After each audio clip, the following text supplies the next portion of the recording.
welcome to this seasonal reset room talk about your inner or your self-critic and how you can become your best ally. It's Christmas time and it's the time of goodwill, so which is why, oh yes, I have to admit people as they come in. Which is why, with the season of goodwill, I thought it'd be good to be kind to ourselves. It's all very easy, isn't it? Lots of people say, be good to yourself, love yourself, but lots of people don't know how. And one of the reasons why people don't know how to kind of love and care for themselves is because they have an inner critic. They have a voice inside, which is like a narrative to their lives, which might be quite negative. So just to check that you are in the right place, people that are watching this live online or people that are watching the replay, this is a short reset room talk exploring the subtle and often invisible ways we respond to our own mistakes, stress and pressure. Many high-performing people push themselves through criticism, guilt or punishment without realizing the toll it takes on their own resilience. So in this session, we're going to have a very quick look at neuroscience of motivation and why reward-based approaches strengthen our nervous systems, but also how professionals can shift from self-pressure to self-support. So you're going to learn some very simple, practical ways to recognize your inner patterns and choose healthier responses and build a kinder, more sustainable relationship with yourself. It's about becoming your own ally and not an obstacle to yourself. So for those of you who are online, and there will be this resource available, you may have, I'm not sure, did you get this, the belief reset sheet? I don't know if you've got it in front of you now. So we're not going to fill it in now, but I'm going to talk you through how you can use this sheet just as a useful reset of your beliefs or an awareness. So you'll see on the sheet, we go through a phase of awareness, then a phase of understanding, and then finally a phase of growth, which is the fun bit. So starting with awareness then. So the first thing really is to be aware of this inner critic, this self-critic. Lots of people aren't, and to be honest with you, I wasn't at first. You can see it in others, and if you're someone who hates it when you see someone beating themselves up, you know those people that really they make a mistake and they really lay into themselves. It really hurts me when I see people doing that. And one of the reasons I think it hurts me, looking at kind of mirror work and shadow work, is probably because I do it myself sometimes. I'm obviously much better than I used to be because I'm a resilience guide now. But I want you to start just being aware of your critical narrative. Do you ever tell yourself you're stupid or you're a bit lazy? Or do you say things like inside, oh, that's typical of me, I've missed the deadline? Just be aware, how are you speaking to yourself? I was talking to someone the other day and they said that they had a constant narrative going on in their head that was challenging everything that they did. And they found themselves internally being defensive and defending every action that they were doing, which made them present externally as quite a defensive person, but actually it was something that was going on deep inside. Sometimes our inner self seems to look for evidence that we're flawed, so that we're doing a task and we'll be like, see, look, I knew that wouldn't work, Or sometimes when I'm driving and we're make a mistake, my inner voice is waiting for me to make that error. So, but it's not a coincidence that this happens. So task 1 on your sheet, really, at the top, you don't need to do it now, but in your own time. It's important you take some time with this. Task 1, right, is write down the beliefs that you think are getting in your way. So these are your conscious beliefs. Today we're going to be just talking quite cognitively. We're going to admit someone into the room. Hi, Katie. So we're talking quite cognitively, but some of our beliefs that are limiting beliefs go way deeper than that. They're stored in our trauma, in our soma, in our body. So just for those who have just joined, Katie, we're just going through the belief reset sheet, and we're on the awareness part, and we're looking at task one. Oh, You might want to rewind and watch it from the beginning, but it's fairly straightforward. We're talking about those beliefs and the critical side of you, that the things that you say out loud that you think hold you back. So there might be things like, gosh, the writing's very small on here. I'm not good enough. I've got nothing useful to say. It isn't safe to be me. I'm not worthy of love. I always mess things up.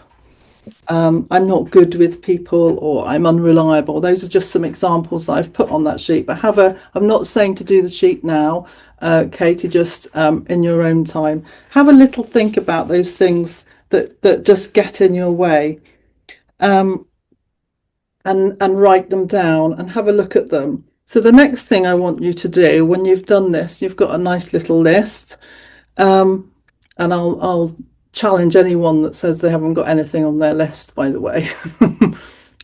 See me after if you think that's the case. We need to do some deep work with you. Also, then start to be aware of what you say out loud, because saying things out loud has so much more power. Like, we remember when someone said something to us that's nice, and we remember when someone said something to us that's not very nice. We store that. The same way, if you say something not nice about yourself out loud, and I see certain family members of mine doing it, go, oh, I'm an idiot. Every time you say that, your body's listening. It's storing that belief, and it's ingraining it, and it's making it more, it's so powerful.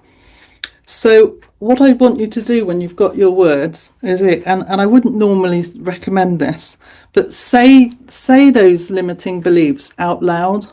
Have a quiet moment. Obviously, maybe do it when no one's around. Otherwise, if you're sitting in the corner saying, I'm stupid, people might worry about you. So do it quietly. Say it out loud and slowly, and just observe which ones resonate more, which ones are cutting you, which ones are hurting you more, and just kind of circle around them and start to focus in on the ones that are really doing the damage. Okay, and then task 3, I want you to locate where you feel that in your body. Okay, you will be carrying that tension of that belief, whatever it is. It may be you feel weight across your shoulders, maybe you feel like rumbling in your tummy or tightness in your chest, somewhere in your body. And you can use this rather nice non-genderized human being here to mark where on your body you feel it. So you're beginning to get an awareness, and that's the very first stage of unraveling this, is just being aware of it. So between now and Christmas, I would like you to have a little think about how unkind you are to yourself and some of the things that might be getting in your way. Okay, so that's your awareness. The next stage, really, we're looking at is why we're doing this. Why does this happen? Why would we be mean to ourselves? It's not by accident that this has happened. So these beliefs that you have about yourself are formed to protect you. There's a neuroscience to it. The brain has learned certain behaviors, thoughts, and expressions that might lead to criticism, disapproval, embarrassment, maybe bullying when you were little, or fear. It's learned that to keep you safe, it's developed beliefs like, for example, don't speak up. Like if you're in a meeting, don't speak up because you might get it wrong. Okay, lower your expectations because you might get disappointed, or try harder because you don't want to fail. These are all things that were never meant to punish you. They were designed to keep you small enough just to stay safe. So these limiting beliefs, this inner critic, is actually, believe it or not, although it's not very nice, is there It's turned into a habit because we've done it so much. It's there to keep you safe. So the reason the brain likes habits is because they're very efficient shortcuts for things. Okay. So if we think that this limiting belief was formed to protect you from judgment, from rejection, from failure, from shame, or any discomfort, let's look for the protective purpose. Let's look for why. Once you understand why, where this came from, maybe, for example, you're frightened of speaking up because you might get it wrong. Maybe that comes from something that happened to you in a child. Maybe you stood up in class and you said the wrong thing and you felt humiliated.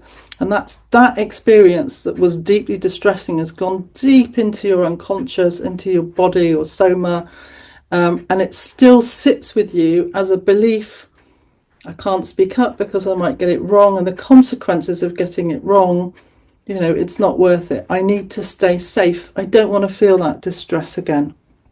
So some of you might not be able to know where it comes from.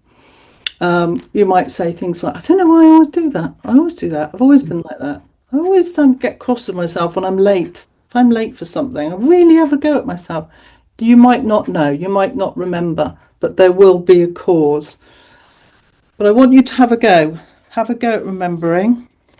In task 4 on this sheet, understanding.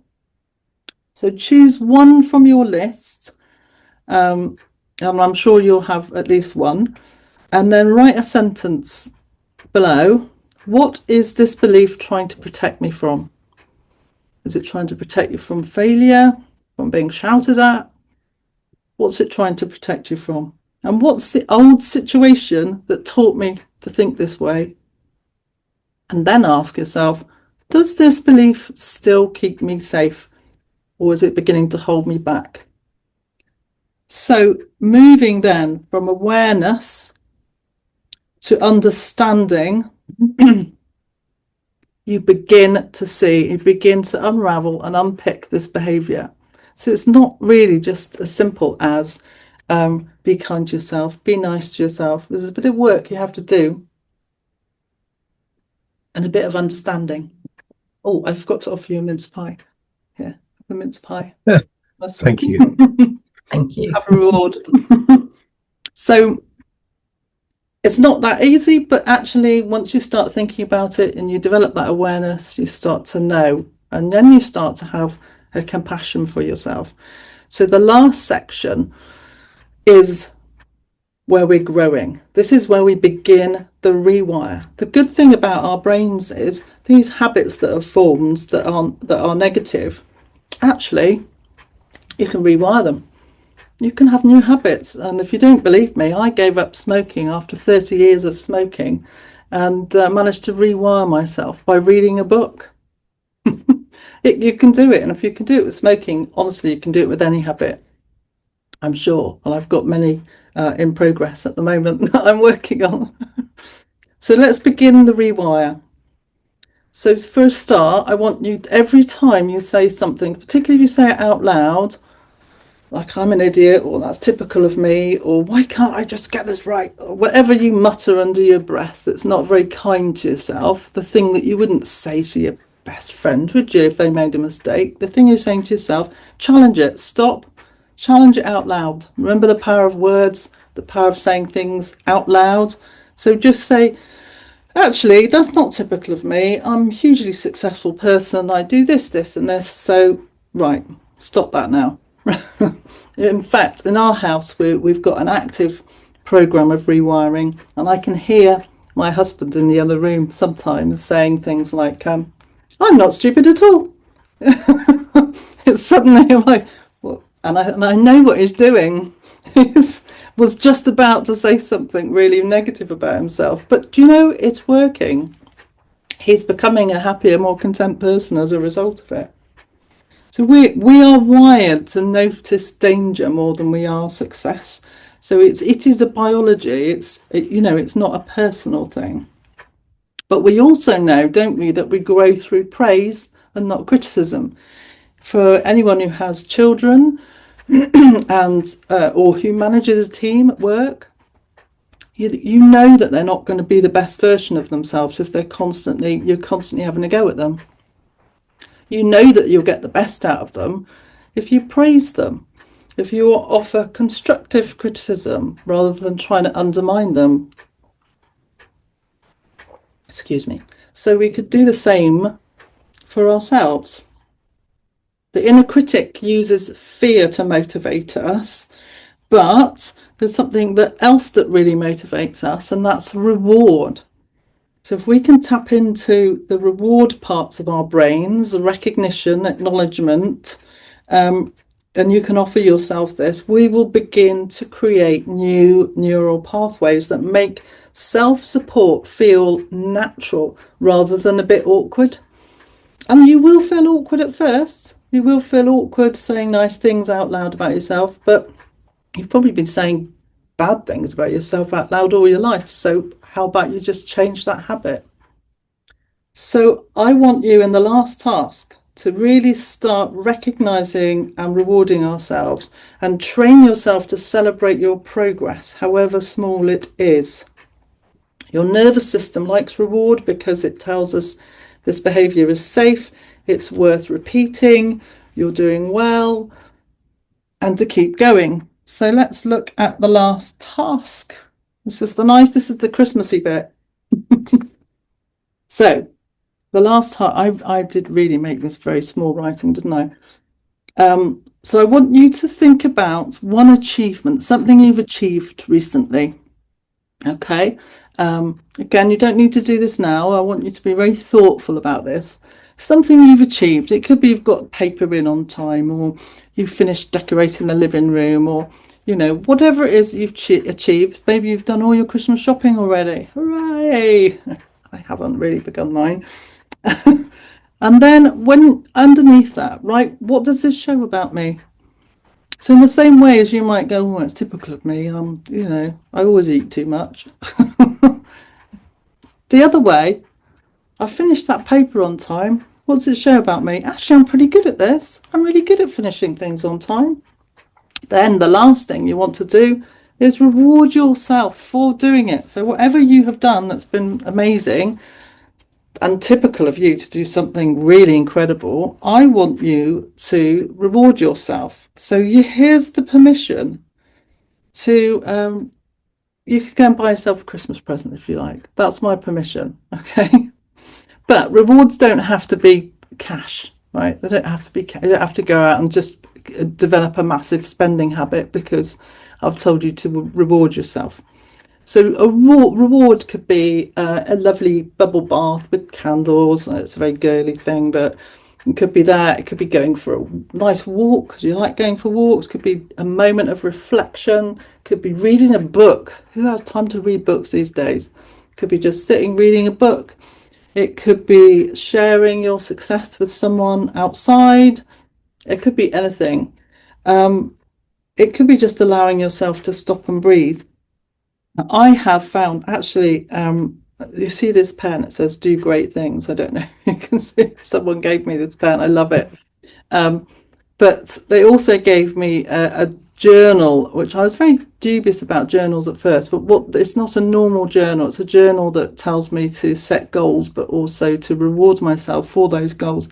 I found that really uncomfortable at first because I'm someone that's kind of hooked on achievement, slightly ADHD. I have to keep achieving, and when I actually achieve one of my goals, I'm like, right, the reward is I get to try my next goal.